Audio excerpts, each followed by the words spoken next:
A very good morning, everyone, and thank you for joining us today for the webinar session. I would like to welcome you all to the last informative session on stress management with our most respected Swami Lakshmi Narayanji. It's my honor to introduce Swami Lakshmi Narayanji, our host and guest speaker from the Vedanta Academy. Lakshmi Narayanji is a senior disciple of Swami Parthaji and organizes public lectures and seminars on various topics related to the philosophy of Vedanta. First 45 minutes, Swamiji will share his wisdom on the topic, and the next 15 minutes have been kept for a question and answer session with the audience. Your mic will be on mute during the entire session, and you will be allowed to talk during the question and answer session only. Now, over to you, Swamiji. Thanks, Aditi. Good morning to all of you. So far in our stress management program, because we have done three, I think, sessions. Now, today we'll do the last one. So when we were studying the stress management session, the first thing we said was that stress is actually our reaction to the psychological or physical challenge that confronts us. If there is a challenge that confronts us at the physical level, or maybe even at the psychological level, we imagine something. There is, the stimuli coming from the outside world, and there is certain reaction happening within. Actually, in the body, what happens is the stress chemical starts secreting, like adrenaline or cortisol. This is good for us. In fact, it helps us to survive, So suddenly, for example, all of us have come from jungle. Essentially, our cells have come from jungle. So in jungle, either you find food or you become food. Today, we are living in a civilized jungle, you can say. So we don't have the same kind of problems maybe, but we have a lot more other problems, a lot of psychological issues we have.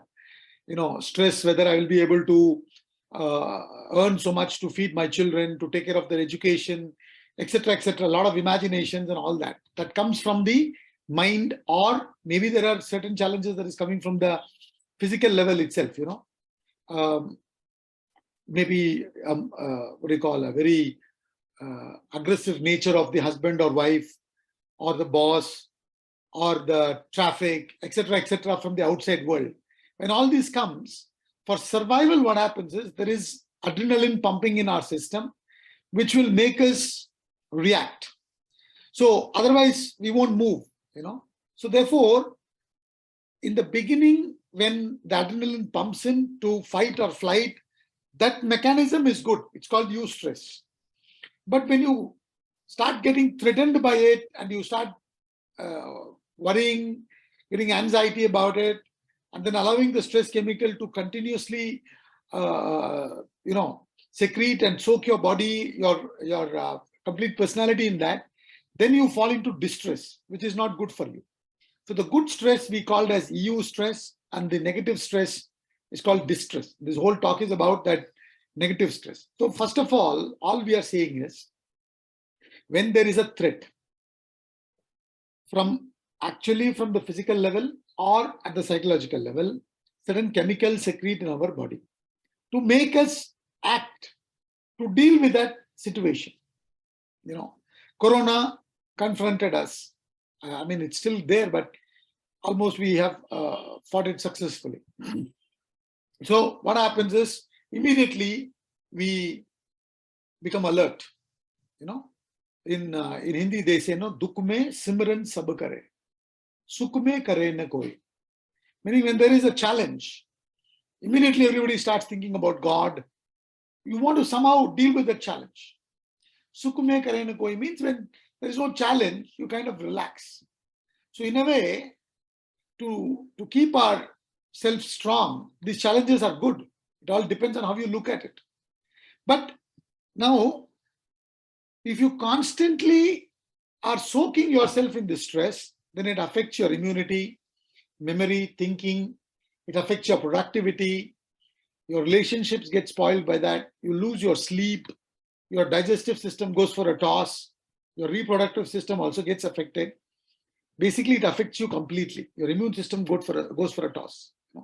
So therefore, you got to strengthen your inner personality, and stress is therefore internal. In the sense, challenges can vary from person to person.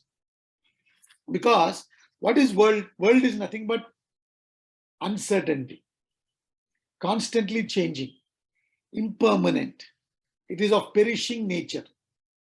Something that you achieve today doesn't mean you will keep the accolades forever. So this is the world for you, me, and for all of us. But there are certain people not being able to deal with it. So the inability to deal with the outside stimuli, internal, the stress is internal, so it happens within. They're not able to deal with it. Or they may perceive that they can't deal with it. They may believe that they are incapable of dealing with it and they get stressed. So therefore, we need to strengthen ourselves. That's all we need to understand. Because a lot of people, what they do is, they think the stimuli is coming from outside. Let us stop the stimuli. See, if you are not confronted by challenges constantly, you will not grow. The most important aspect of life is growth. You need to constantly grow. And not just physically, mentally also we need to grow, intellectually we need to grow, spiritually we need to grow, not just materially.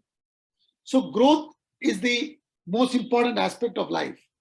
And for growth, there has to be challenge. So what happens is, that's why, in your companies also, they give you targets. And if you are able to comfortably achieve, let's say X, they'll give you slightly more than X. So what happens is you get pushed. So that pushing helps you to do a little bit more. Whatever you thought you cannot achieve, you'll be able to achieve more now. And now that becomes your normal. So you need a little more push. You need a little more push. Suddenly you find that with so much of push, now you are able to achieve more. So which means what? The potential is within you. It is within you. It is just that when the challenges come, you grow. You're able to deal with it. When you don't strengthen your inner personality, when you can't deal with it, you start blaming the outside factors. This is the problem. Then you say stress is from outside. Let us try to avoid those stimuli or do something about it. Keep criticizing. By doing all that, you are not going to get out of the stress. So the first thing we need to understand is, for survival mechanism, this will be there. Therefore, we need to strengthen the inner personality. Starting from the physical body, we need to strengthen our personality. So if you see the human composition, as we discussed, it is composed of food sheath, the physical body, vital air sheath, the pranic body, mental sheath, the emotions, the intellectual sheath, the thinking sheath, and then the bliss sheath, which is the subconscious residues. In all of us, we store a lot of subconscious residues. In technical terms, in Sanskrit, we call it as vasanas. These are nothing but your impressions, residues, Like if I will go to sleep tonight and then wake up tomorrow morning, I'll wake up as again Vedanta teacher only. I won't wake up as suddenly a cricketer. And if Virat Kohli goes to sleep, tomorrow morning when he wakes up, he will wake up as cricketer only. Because these residues, the impressions, stays in the subconscious. So that forms the bliss sheath. So the subconscious, the intellectual sheath, mental sheath, vital air sheath, food sheath. All this is covering our true personality called the Atma or the self. This total thing is you and me. So in simple words, we are a combination of body, mind, intellect, and the self. So through the body, we perceive and act. Through the mind, which is filled with likes and dislikes, impulses, desires, we feel various emotions.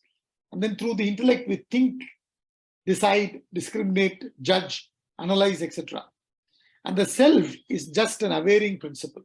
It just enlivens the body, mind, and intellect. So the body and intellect either separately or combinedly make your, mind and intellect either combinedly or separately make your body act.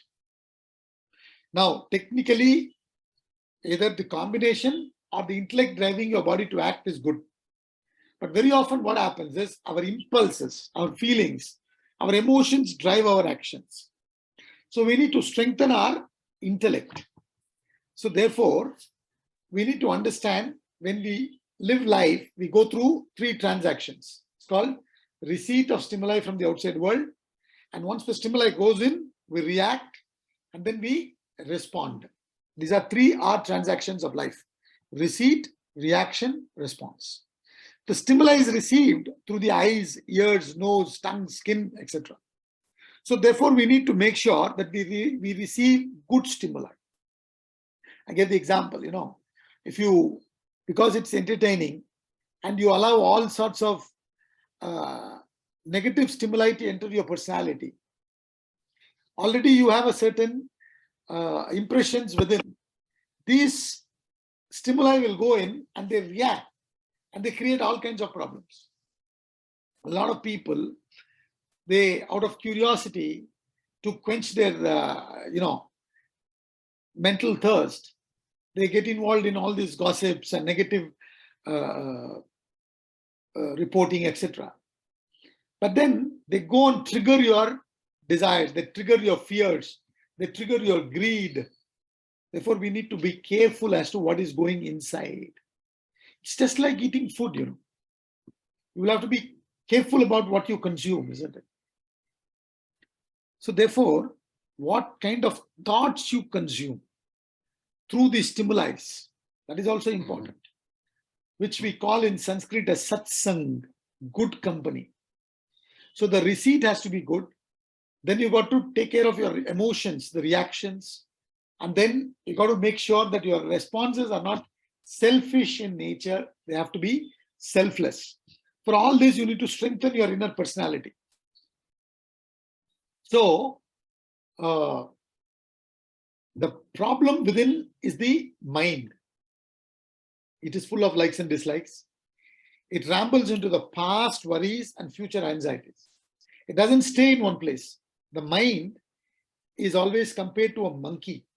If you see in the zoo, the biggest cage is for the monkey, because it can never remain in one place. It will be constantly jumping from one place to another.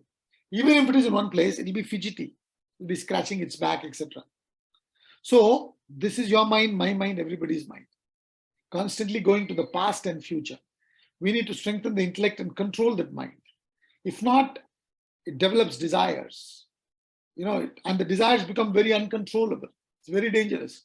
One thought is enough. One desire is enough to destroy. So many stories are there. We have the stories of Ravana. We have the story of Duryodhana. We have modern day stories. A lot of organizations which came up very fast with their, great ideas, proper thinking, hard work. But then they gave into certain kinds of, some kind of a greed. And then they do some unethical practices. And then their whole company has collapsed. The faster they came up, the sooner they dissolved. That's because they could not control their desires. Sometimes attachments, There are people who work hard and come up in life, but they're terribly, terribly attached to their children. And because of their attachment to their children, sometimes, some of the organizations you see, their children may not be the right person to take it forward.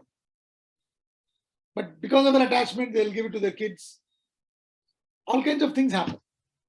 So these are all the problems at the mind level, which is full of likes and dislikes, rambles into the past and future, develops uncontrollable desires, develops attachment.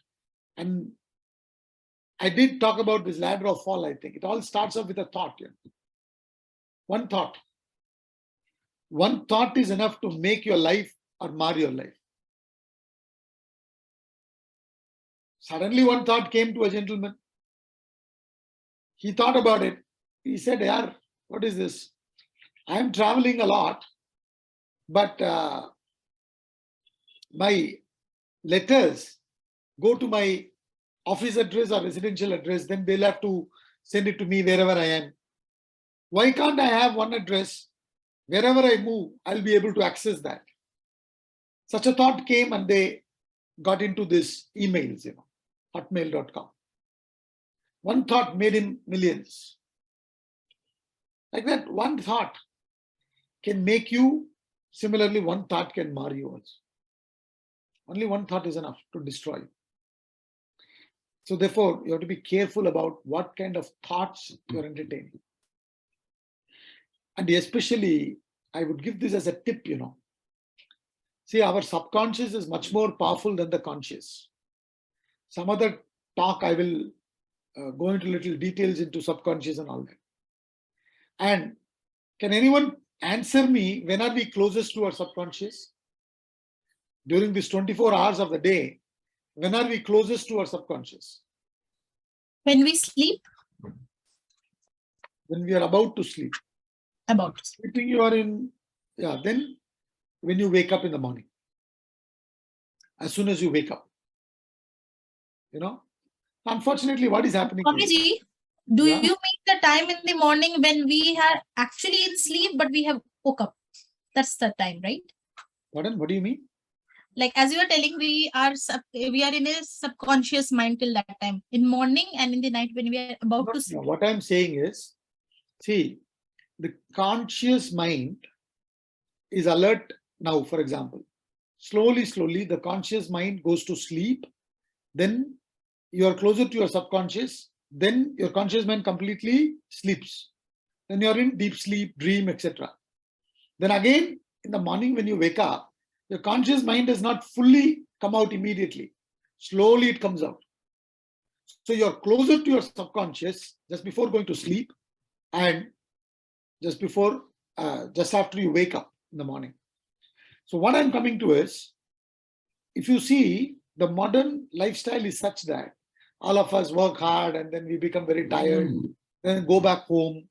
And by the time we reach home, 8 o'clock, 8:30, then we eat our dinner and then we sit and watch these television programs, and most of it is negative. I'm not saying all, but most of it. If some of you have the habit of watching, sports, etc., it's fine. But all other things, many things you are watching, you're consuming negativities. And negativity is what is entertaining. So you consume that. And you are putting it without understanding so much of subconscious into you, and it destroys you. So that's why, in fact, early morning time, I always say, if you get up at 4 o'clock or 5 o'clock or 6 o'clock, whatever time you get up, first 2 to 3 hours don't give to anybody. The first 2 to 3 hours should be for your growth. And similarly, before going to bed, the last 3 hours also should be for you. In the sense, read good books or consume something which is good, good thoughts, good things. So otherwise the thought becomes attachment becomes a desire. Somebody interrupts your desire, you develop anger. And when you are angry, you are completely deluded. You do not know what you're doing. Whether you're doing the right thing or the wrong thing. You do mostly do wrong things. But look like you're doing the right thing. You lose your memory. You cannot think. You lose your intellect. Then you're completely finished. This is how a person falls, the ladder of fall. So that is why in the Bhagavad Gita, chapter 6, verse 5, Udared Atmanatmanam, Natmanam Avasadayet, Atmaiva Atmano Bandhuhu, Atmaiva Ripuratmanaha. Meaning what? Your Atma, your mind alone is your friend, your mind alone is your enemy. So he says, let man lift himself by himself, let him not lower himself. His self alone is his friend, his self alone is his enemy. Self meaning, here in the context, here it is the mind, your inner personality. See, when anyone comes to your house, unless they're very close family or close friends, you don't allow them inside your kitchen and bedroom and all that. They'll only come up to the hall and go away, lounge and go away. And you keep your lounge very clean and neat. Bedrooms and kitchens, you throw the things around, maybe, So similarly, our outer personality also, we try to keep it clean, nicely, maintain it, But what about the inner personality, which is more powerful? And we hardly even think about it. We don't care about it, So that's the problem. The inner personality is very weak. So that's why he says you got to take care of your inner personality. So if you have selfish mind, you want constantly the world to cater to you. It's not possible. Then you become like a cone that is resting on its apex. I think we discussed till this, isn't it? Oh, no, I think we discussed a little bit more. So you become like a cone which is resting on its apex.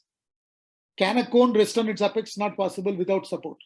Similarly, you want so many factors to go according to you, then only you'll be peaceful. Otherwise, you'll be disturbed. Some other people are like this cone resting on its side, By themselves, they're okay. But if somebody says something, they'll get disturbed. Something happens in their life, they'll get disturbed. They, for example, let's say you have invested some money in share market, in mutual funds, in fixed deposits, etc. Since you don't put all your eggs in one basket, you put in many different baskets. And you consulted certain investment consultant, etc. And then you put the money in different baskets. Obviously, the consultant gave you the best consultancy possible. You also thought about it, but things went bad. So your investment money didn't earn you that much. Generally, you're peaceful, but since the returns are not so good, you may get agitated. So that is called imperfect equilibrium. Other is perfect equilibrium. Whether the investment goes good, whether the investment goes bad, you don't allow anything happening around you to disturb you. You need to develop such a mind. Now the question is it possible to develop such a mind? It is possible. But can you develop such a mind overnight? Not possible. It is not possible to develop such a mind overnight. But is it possible to develop? Yes, it is possible. But for that, you need to strive, put in effort, you need to strengthen your personality. That's what we are constantly talking about. So these are the three states of mind: restless mind, imperfect mind, perfect mind. So now let's start from the foot sheath. I said always to develop the personality, though the inner personality is more important, we should start from the outer personality. So foot sheath, how do you take care of the foot sheath? Make sure you have the quality food, nutrition at proper intervals. And to digest that food, you have some basic minimum exercise. And then don't compromise on your sleep. In the modern world, a lot of us compromise on our sleep. So we should not do that. I think there is somebody talking in between. So kindly see if you can put yourself in mute. And then sense control, very important. Like you have a gatekeeper at home or in the office. He checks where you're going, whom do you want to meet, have you got an appointment? And then he checks with you, somebody has come, should I send him in? After that only the person is sent in. Similarly, we need to have sense control. Sense control is not sense denial. Please understand. Sense control is not sense denial. The sense indulgence is without any discrimination, allowing all kinds of sense stimuli to go in. The sense control is there is a discrimination process. When the sense stimuli comes in, you check whether it is good for you, whether it is not good for you, and then you do that. So this is called sense control. And then generally, you need to be an active person, not just, morning I do 1 hour walking, sir. Which is good, fine. But apart from that, even if you want water, you'll ask your help at home, can you please get me a glass of water? If somebody is ringing the bell, you will ask somebody to go and open the door. You should be an active person. See, as I told you before, whatever little stress chemicals get stored in our personality, when you are active, the stress chemicals get thrown out and positive chemicals secrete in our body. But if you don't maintain an active lifestyle, if you don't do exercise, those stress chemicals continue to stay in our body, and in long term, they give you disease. They bring a lot of disease. We suffer. So therefore, all these factors we need to take care at the foot sheath. Then, when I talked about sleep, both dream and deep sleep are very important. So that's why I say 6 to 8 hours of sleep is very important. Don't compromise on that. And then to take care of your physiological functions, the pranas have to be taken care of. And for that, you need to stretch your neurological system through yogic exercises. See, the other exercises, They help you to build muscles, maybe, all those kind of things. But to be able to take care of your neurological functions, yoga is very good. To activate your glands, yoga is very good. So if you can, allot about 30 minutes a day for yoga and pranayama. Pranayama is an excellent exercise to deal with stress. In fact, a lot of people who have had certain kinds of disease have been cured just through pranayama, kapalabhati, etc.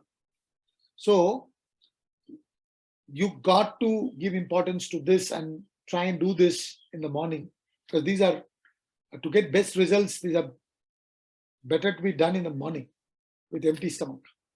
And also, like I said, it's better to go through a certain good yoga teacher and practice till you come to a situation where you can do it alone.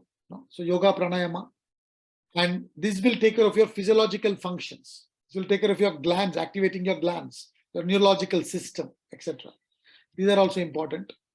And then today I'll be talking about this mind and ego. Now, what is this mind? Is nothing but the seat of desires. When the desires are uncontrolled, it becomes lust. Lust is not just a desire for sex. Lust is any exaggerated desire. You could have a lustful eyes for material stuff. So any desire uncontrolled becomes a lust, an avarice, or a greed.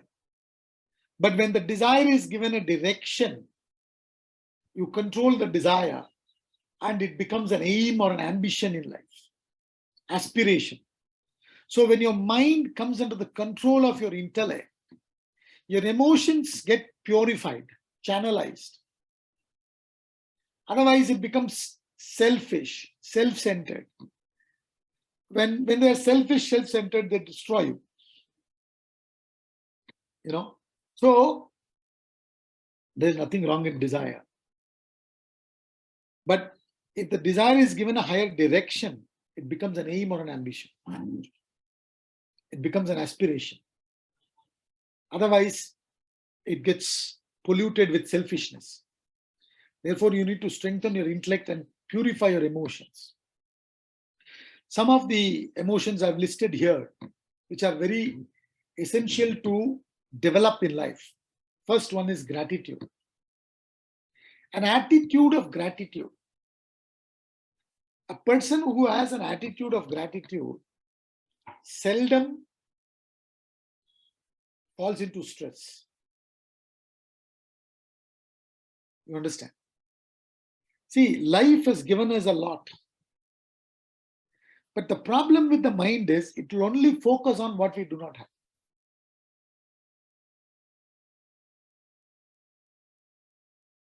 I'm telling you today, every one of us are a millionaire.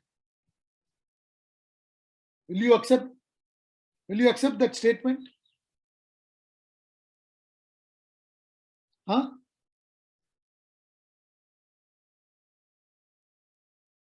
Will you accept that statement? Each one of us are a millionaire. Will you accept or not? No, sir. No, sir. No. Unless I don't have money, how I will accept? I'll explain to you. Okay. I suppose you have all the teeth.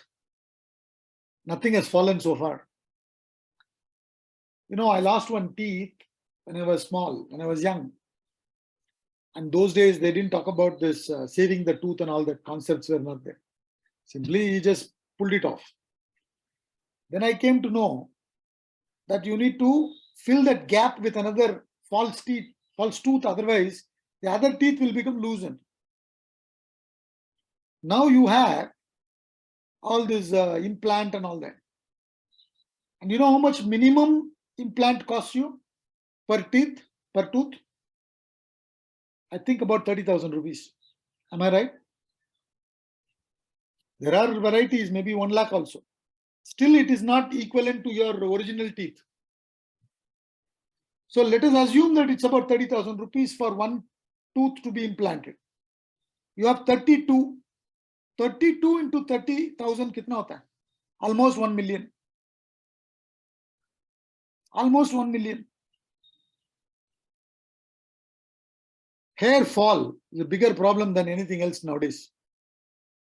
And if you try for hair implantation, how much ever money you have is gone. So if you look at it like that, you are a multi-millionaire. One of my colleagues in the ashram, she met with a train accident and she lost both her limbs. And, you know, my Guruji, Swamiji, when he went to London, he wanted to bring the best prosthetist, they call it as, you know, this false limbs from UK for her. So I believe the doctor asked, you say that she lost both her legs. Both legs AK or both legs BK or one AK, one BK. Swamiji asked him, what do you mean by AK, BK? AK means above knee, BK means below knee. And if she lost the limbs above knee, means the knee action also needs to be given in the false limbs. You understand that, no? Now, that will cost you more money. If she lost below knee, that will cost you less money. And it runs into millions. And we have very good limbs. We are able to walk, sit down, do many things with it. We are already having that much money. The problem is we don't think like this. It's all in our thinking. You understand? It's all in our thinking. It's nothing to do with pocket.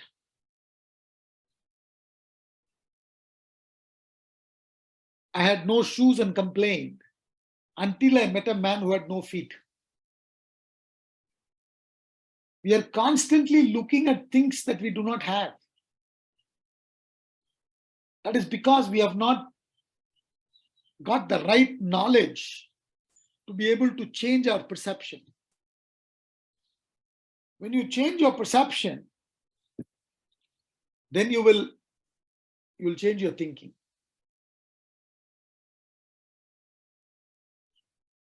I've seen sometimes, you know, people who are selling these fruits on the roadside.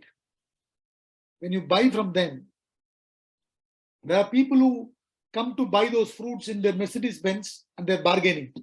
Oh, you're saying 100 rupees. Will you give it for 70, 60, like that?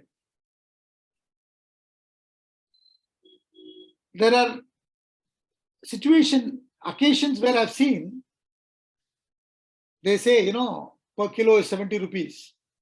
And then you buy for 70 rupees, or maybe you buy 2 kilos and give them 140.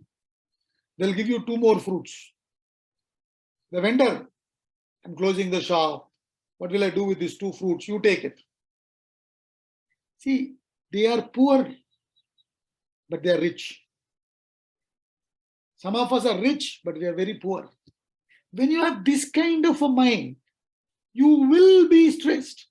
Please understand this. The quality of your life is directly proportional to the quality of your thinking.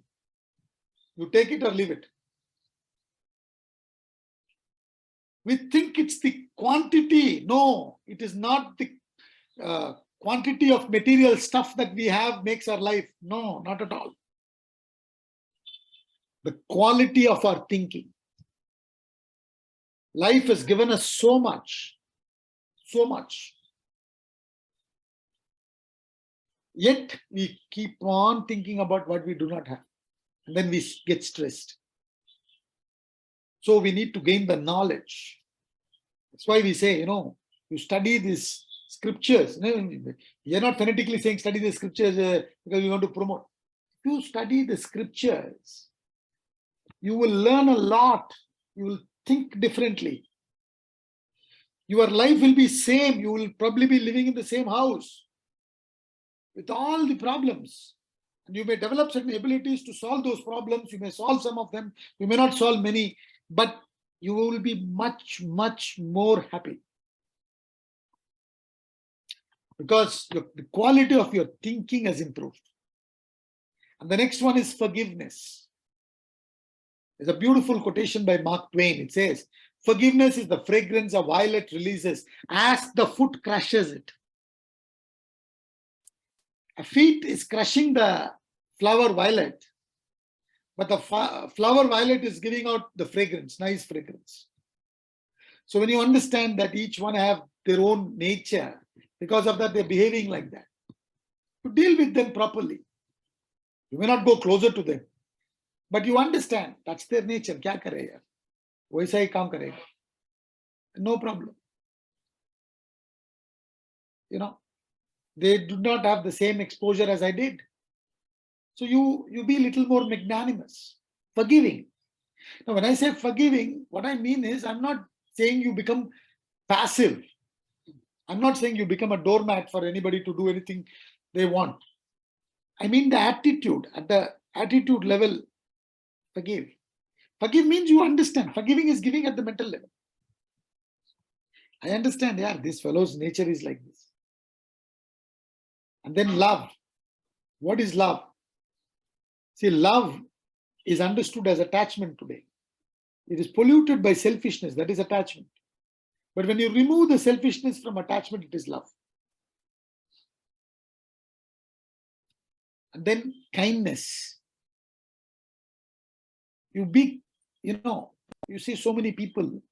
This world is for all of us to live. Just like how you are born. Other species are also born in this world. Other human beings are also born in this world.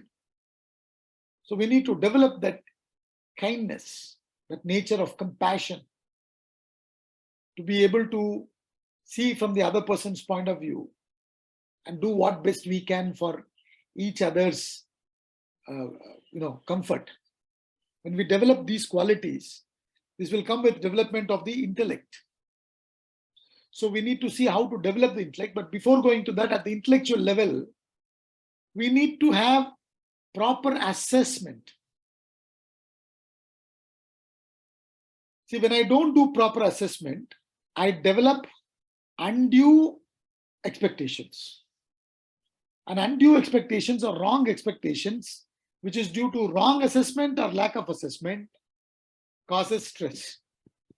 If I assess correctly, it won't cause me stress. If my assessment is there, that my driver, he has this nature of coming always half an hour late. If I tell him 10 o'clock, he'll come at 10:30. If I tell him 10:30, he'll come at 11. So if I have a meeting to attend at 10 o'clock, I have to be there at 9:45. And it takes about 45 minutes for me to to reach there. So I have to leave by 9, so that I reach there by 9:45. And this guy has to be there by 8:45. If I tell him 8:45, he'll come at 9:15. So if my assessment I've done, then what will I do? I'll tell him come at 8:15 or 8 o'clock itself. Then he'll be there by 8:45. It will not give me stress. But we don't do correct assessment. That guy may have all other better qualities, good qualities. He will not cheat. He will not lie. You can comfortably send your son or daughter in the car alone with him. So that way he is a very good driver. You do not want to throw him. He has very good qualities, but this one quality he has, he comes late. But that gives you stress. Why should it give you stress if you do proper assessment? That's the problem. And the other one is acceptance. Again, when I say acceptance, see, I am not saying accept and don't deal with it. I'm not saying that. I'm saying first accept. I am what I am today because of my own choices in the past. But I can also change my sthiti. I can change my future. It's in my hands. But first I have to accept. A lot of people, I don't know why I'm like this.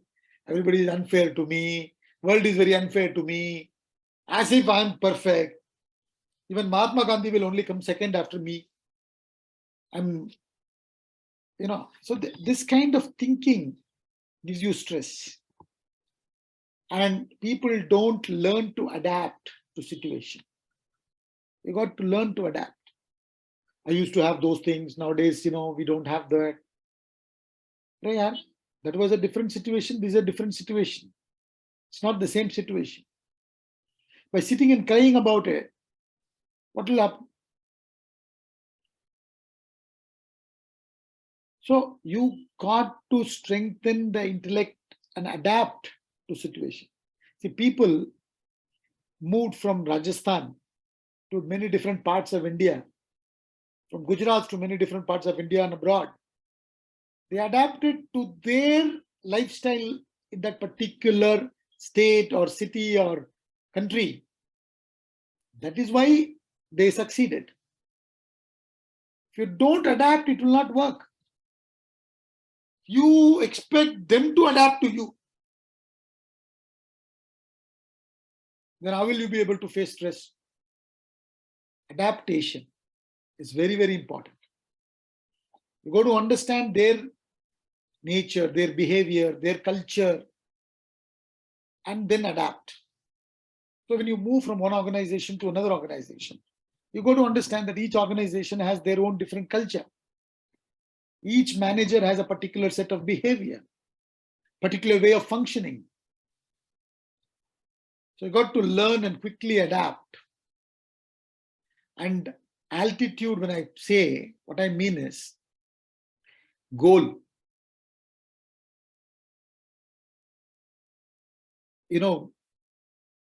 Vacant mind, empty mind is a devil's workshop. The mind is empty, you will start imagining all kinds of things. So you need to keep yourself positively busy by setting a higher goal. That's very important. You get a direction in life. Goal setting is very, very important. Now, there are people who do not have goal and get stressed because the mind wanders. There are people who have goal and then get attached to the goal and then suffer. So both ways you will suffer. In technical language, we call it as tamas and rajas. People have no goal, no direction, tamasic fellows. Rajasic fellows, they have goals, direction, but they get involved and they suffer. Sattvic person is one who has the goal but doesn't get involved. Does everything with awareness, with objectivity, as a witness. You got to develop these qualities at the intellectual level. For that, you need to strengthen your intellect. And to strengthen the intellect, you need to question everything. Read good books,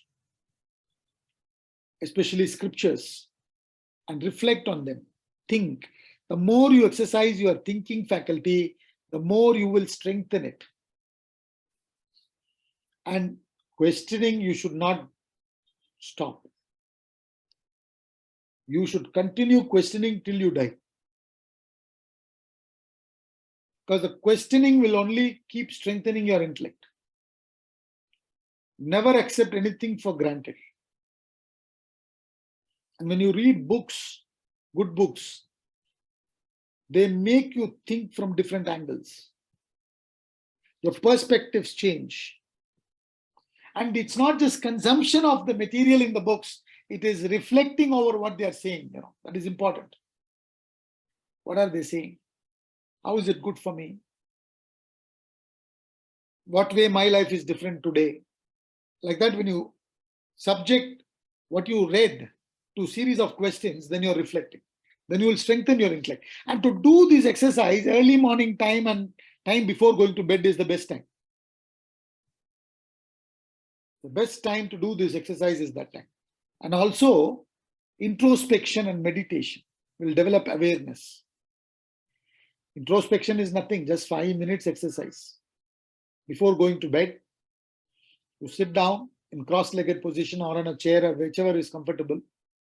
Keep your eyes gently closed, half closed, not fully closed, because you may fall off to sleep.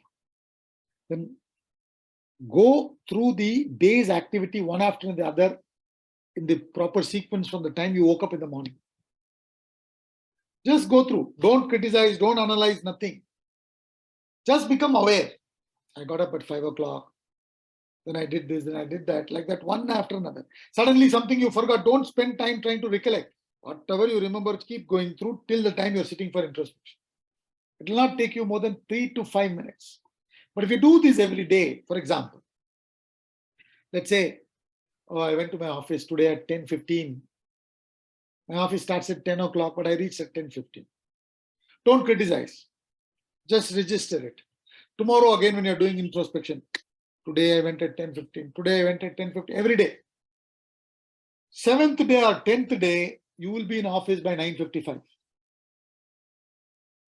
Because you have developed awareness in that area. Introspection is a fascinating exercise. It helps in developing this awareness. Study, reflection, meditation. When I say meditation, a simple thing, for example, just sit down, watch your breathing. Just watch your breathing. You're focusing,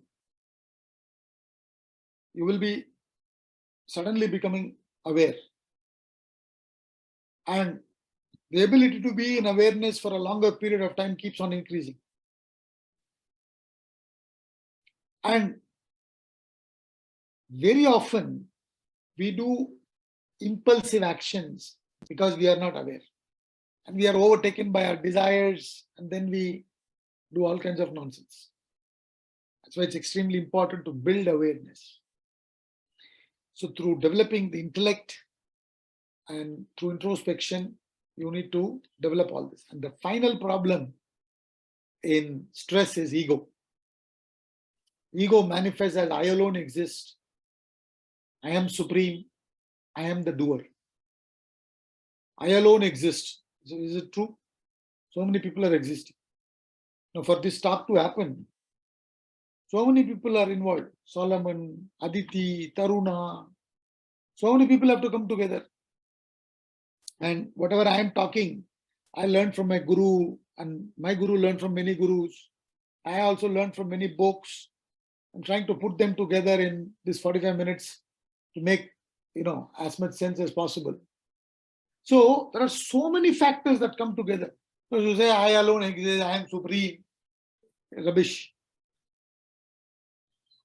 Even, for example, in your organization, every day when you come, there are people who are working to keep the organization clean. Without them, you won't be able to use your office. How grateful are you to them? There's a gentleman waiting at the gate, making sure that no wrong person goes inside, security. And when you're going inside, you're not even able to say good morning to him. What will you lose if you say good morning? So you think you are supreme, you are somebody great. Nothing like that. I don't know how many of you have the habit of watching this Wimbledon tennis. When the Wimbledon finals happen, when they are coming to give the, cup, the Duke of Edinburgh, he comes to give the cup. He will, as he's coming, the ball boys are waiting there. He comes and shakes hands with them, talks to them, and then goes and talks to the referees, to the players, etc. Why I'm saying is, everything in life matters. Are you with me? It's not just you are supreme, everything is done by me. If you have this attitude, you will be stressed.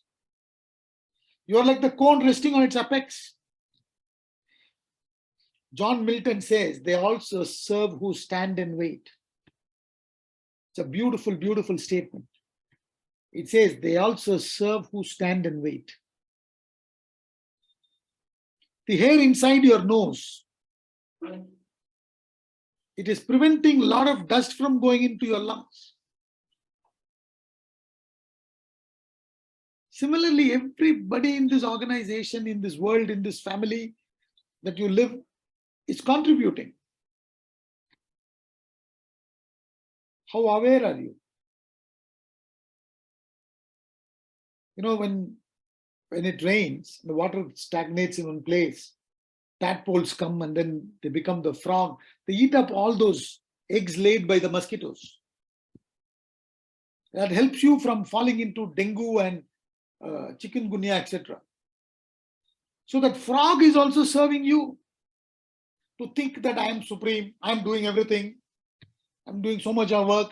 You have this kind of thought pattern, you will be stressed. You can do whatever you want, you will not be able to become free from stress. So you got to deal with ego through knowledge. So please understand this. 3 hours before sleeping, 3 hours after you wake up. The 6 hours on a daily basis. Do something positive at the physical level, physiological level, emotional level, intellectual level, spiritual level. When you do these kind of things, it helps in managing stress. And slowly, finally, when you begin to gain the knowledge of the self, Atma, Brahman, and that is far-fetched, you don't worry about that. When you understand your true nature, then you will be able to overcome stress. But as far as we are concerned, we should not be bothered about eliminating stress. In the sense right now, finally, to eliminate stress, you need to understand that you are not Mr. X or Miss X, you are actually Atma. But that is Atma Jnanam, that is all, far-fetched. If you understand whatever I spoke till now and start working on these things, handling your ego through knowledge, strengthening your intellect through knowledge, and then certain physical discipline, and all that, if whatever we discussed, if you follow, give importance to that, you will be able to manage stress properly. So with that, I conclude stress management sessions. If anybody has any question, you can ask me.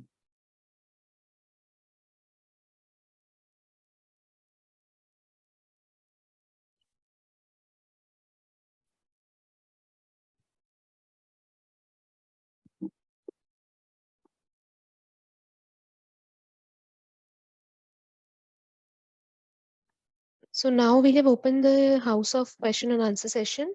So does anyone have any query?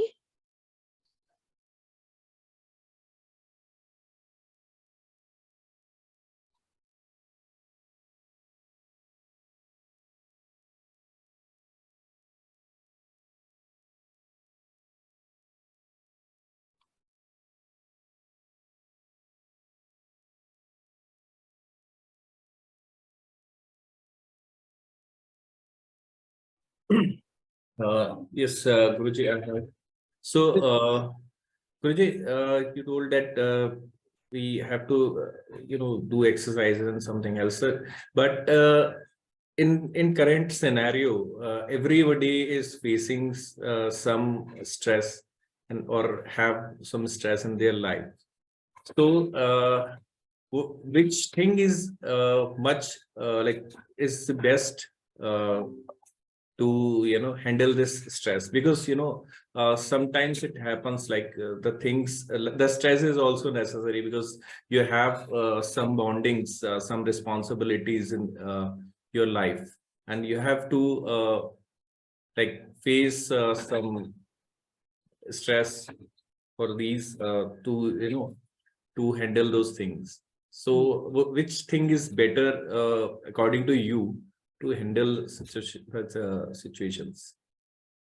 See, very simple. When the stress is beyond your control, it's not good for you. Okay, like for example, you have a certain target. Now the target is good for you because it makes you work and all that. But the target is not allowing you to sleep, not able to relate with your spouse, your children. You're missing out on your sleep, you're missing out on your quality time with your family. That means you're stressed. That is not good for you. So therefore, you follow a lifestyle where you have given some time for your body, where you have given some time for your physiological functions, where you have given time for your family, where you have given time for your emotions and intellect, to strengthen intellect, to read books, to reflect. So you got to address those things. They are very important. If you don't address that and don't develop a certain different personality, you will definitely continue going through stress and suffer. That's all I'm saying. It is internal. Internal means you need to strengthen your personality. If you say, I don't care about all this, stress will be there, I will lead a very indisciplined life. See, for example, a simple thing I'll tell you. If you have the discipline, supposing you have a car and you fill the fuel tank, if you have the discipline, when it comes to half tank, you fill it again. You will not have much of stress. A lot of fellows, they don't. 99% they don't. It will come to one needle, one it's there, almost beep sound is coming, and then they go to the petrol station and the fellow says, sir, it will take 1 hour. Some reason or the other, you have a very important meeting, you are in stress. Why? Because you did not have the discipline to fill the fuel tank when it is half empty. Things like that, small things. You say, small thing, itna discipline hona chahiye. You don't understand. All these small things add up and create problem. They add up and create problem. So, attend to your body, attend to your mind, attend to your intellect on a daily basis. Don't neglect them. That's all I'm saying. You can find time if you start understanding the importance of it. The problem is, since you don't understand, you're spending in all kinds of nonsense. See, the problem is, like in tennis, we call it as double fault. Not only you don't spend time in the right things, you spend time in the wrong things. Night 10 o'clock, we'll sit and watch all negative programs, and then you'll muddle up your subconscious. Then you can't sleep properly. You go through a series of problems. Therefore, which one to do, which one not, don't think like that. Every day, half an hour for some exercise, you can't spend time. Similarly, your food quality, your sleeping time, nothing is more important than your inner personality and your personality. That's all I'm saying. Is that okay? Yes, Guruji. Very much. Agreed.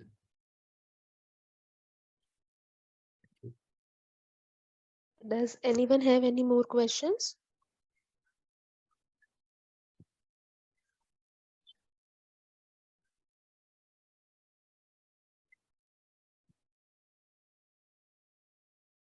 So I guess there are no more questions. Thank you, Swamiji, for sorry. I said, yeah, thank you. Yeah, for sharing your wisdom basically and helping techniques to manage stress. Dear MPS employees, thank you all for your active participation.